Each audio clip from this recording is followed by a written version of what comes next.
It's dark here in Washington. It's dawn in Baghdad. As I mentioned, Baghdad is 6,000 miles from Washington, D.C.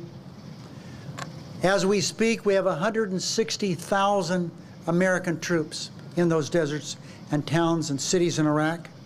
They're awakening to a new day, the 1,582nd day of this war.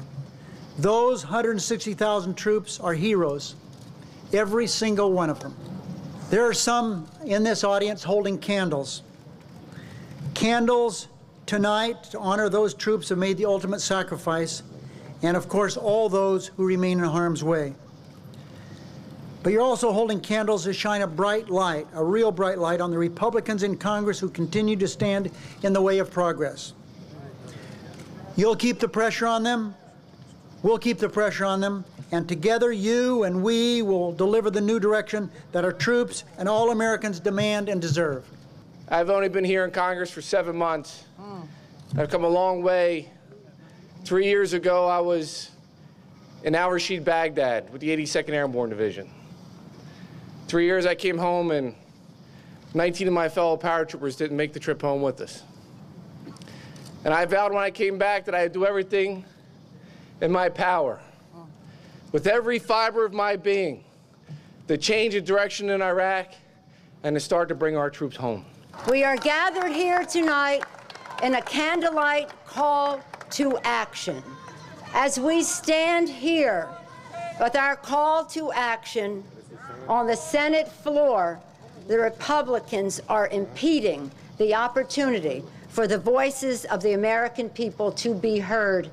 Just a few hundred yards behind you in the United States Senate, a great drama is taking place.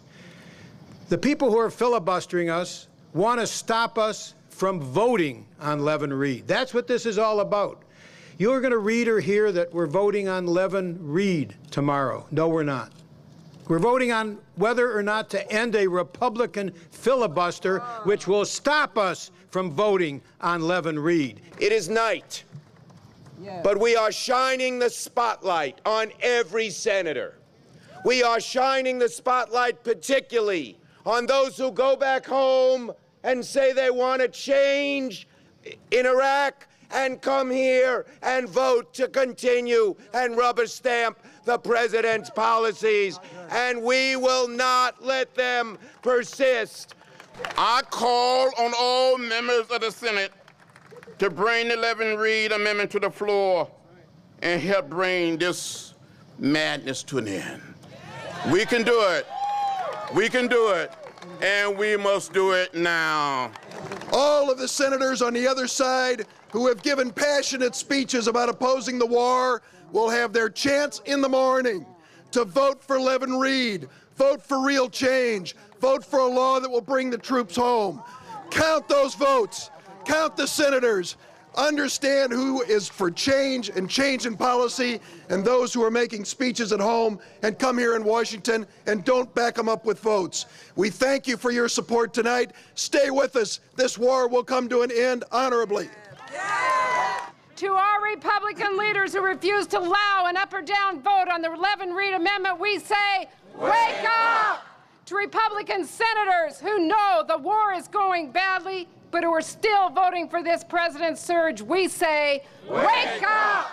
And to the Bush administration, who has failed our veterans and their families at home, we say, wake up!